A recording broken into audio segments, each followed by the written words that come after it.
ඉතින් ඔන්න එළියට බැස්සා තවත් චූටි ගමනක් යන්න. ගමන ගැන කියනවා නම් ලංකාවේ කුඩාම ජාතික වනෝද්‍යානය ගැන දන්නවද? හරි යන්නේ ලංකාවේ කුඩාම ජාතික වනෝද්‍යානය බලන්න. දැන් ඉන්නේ නයිවල. අපි යන් ගිහින් බලමු. ලොකු දුරක් නෑ පොඩි දුරක් තියෙන්නේ. මාත් ගිහින් නෑ ඔච්චර කිට්ටු ඉඳලා. අපි යන් ගිහින් බලමු.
හරි වාහනේ නම් පාක් කරගත්තා.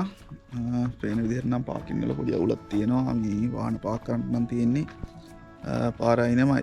පාකින් කියලා ගහලා තියෙනවා තැන් දෙක තුනක. හැබැයි එතන මේ වාහන ගොඩක් ආපුවාම පාකින් වලට ඉඩමදි.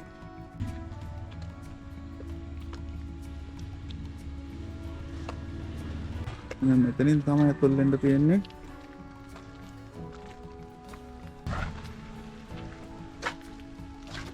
ඉතින් අපි යමු ඇතුළට.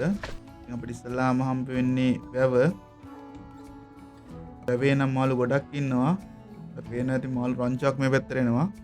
මේ වැවේ මාළු වර්ග 7ක් ඉන්නවා කියලා තමයි මෙයාලා සඳහන් කරන්නේ. දවස් ටිකේ වතුර නම් බොර පාටයි මොකද වැස්ස හින්දා.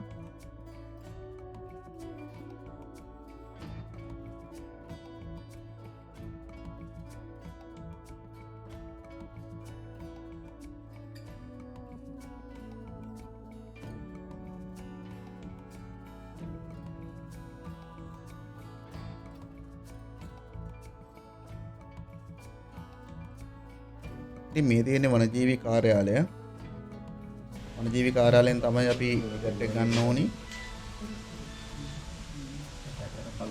මේ පාක් එක උදේ 6 ඉඳලා හවස් 6 වෙනකල් තමයි කරලා තියෙන්නේ.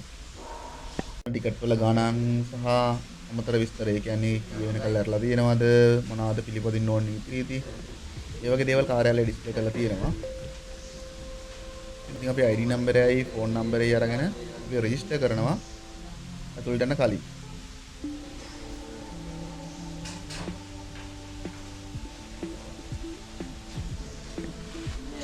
ඉතින් රෙජිස්ටර් කරුවට පස්සේ අපිට මෙන්න මේ වගේ ෆෝම් එකක් හම්බ වෙනවා. ඉතින් මේක අපි ගාව තියා ගන්න ඕනේ. අපි ජාතික උද්‍යානය ඇතුළේ ඉන්න කලින්.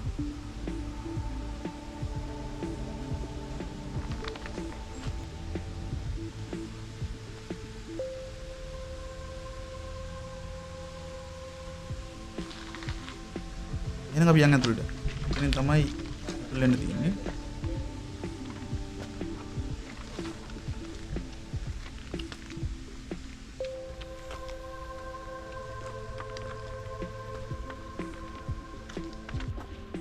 ඉතින් ඇතුළ වෙන්න ඉස්සෙල්ලා අපි රෙජිස්ටර් කරනවා.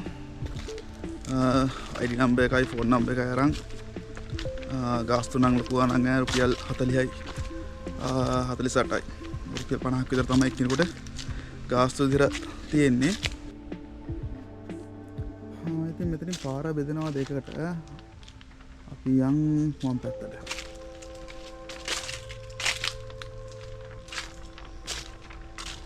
මේ විස්තර ටික මම ගත්තේ අපි ඇතුල් වෙනකොටම තියෙන බෝඩ් එකකින්.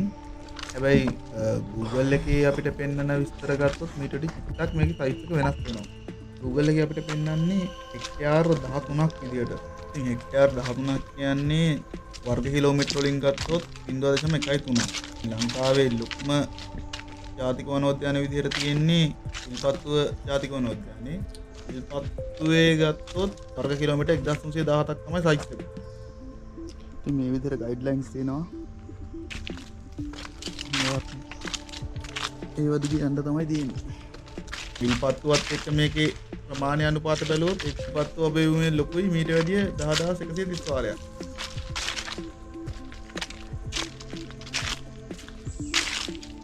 ඔහුගේ දවස් ටිකේ තිබ්බ වැස්සත් එක්ක පොඩි පොඩි ගස් කඩා වැටලා තියෙනවා පාරට. ඔලුවේ තියෙන තෙත ගතිය තියෙනෙත් ඒකයි. ඒ ටිකේම එක දිගට වැස්සන්නේ.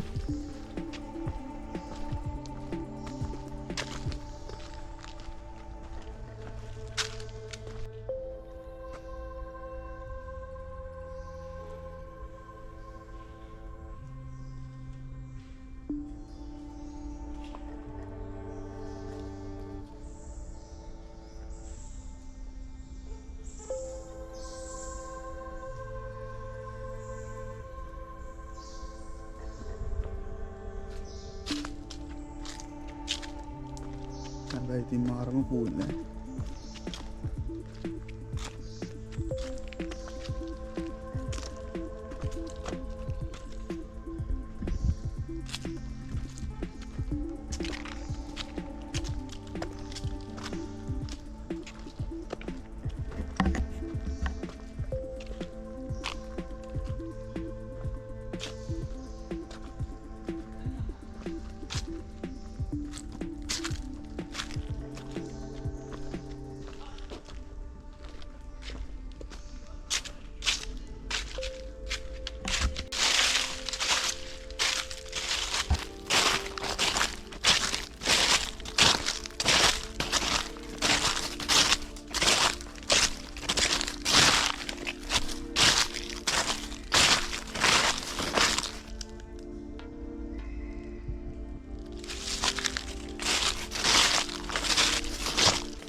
ලොකු මකුලෙක් නම් හම්බුණා උන් ඈ. සත්තුන්ට නම් කියලා හම්බුනේ ලොකු මකුලෙක් විතරයි. තව පොමිටියක් හිටියා. හැබැයි මයින්ඩ් එක රිලැක්ස් වෙන්න නම් මරු. ගස් කොළන් අතරේ පොඩ්ඩක් ඇවිදින්න පුළුවන්.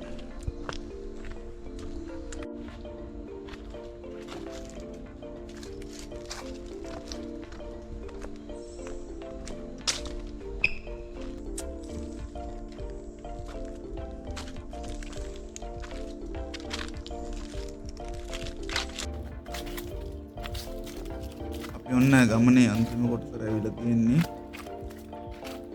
මේ තියෙන්නේ 15 වෙනි පොයින්ට් එක. දැන් අපි වටෙන් අර වැව ගාවටම ඇවිල්ලා තියෙන්නේ. මේ එක තියෙන්නේ වැව ඇතුළේ. දැන් නම් චුට්ටක් ගරා වැටලා වගේ තියෙන්නේ. ළඟ දිනටත් කටයුතු නම් වෙලා නැහැ වගේ.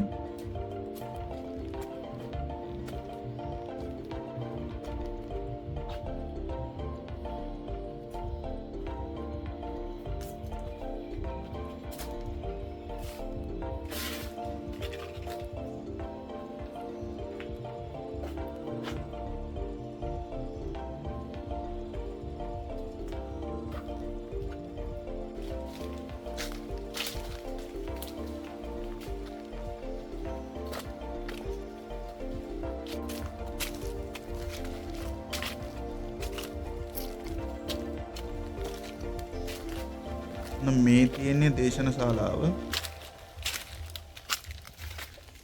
ඒකත් මේ දවස්වල හොඳ තත්ත්වයේ නෙමේ තියෙන්නේ. ගරා වැටලා වගේ තියෙන්නේ. ඉන් බෝඩ් එකකුත් දාලා තිනවා ඇතුළට යන්න එපා ආරක්ෂිත නැහැ කියලා.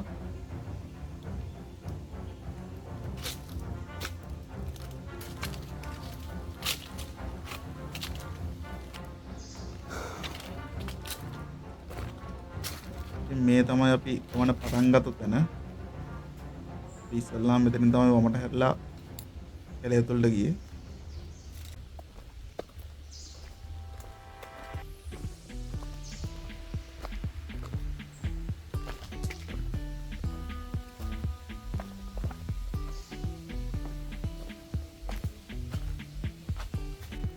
මම එලට ආව ලොකු දුරක් නම් ඇවිදින්න නෑ. හොඳයි ඉතින් ඇත්තටම නිස්කලංකව චුට්ටක් ඉඳලා යන්න. ස්ට්‍රෙස් වෙලාවට ඇවිල්ලා චුට්ටක් ඔළුව නිදහස් කරගන්න ඉතින් ෂෝක්. ඇවිල්ලා ඉතින් චුට්ටක් ඇතුළ මාරම කූල්. චුට්ටක් ඉඳලා නිදහසේ යන්න පුළුවන් ඉතින්.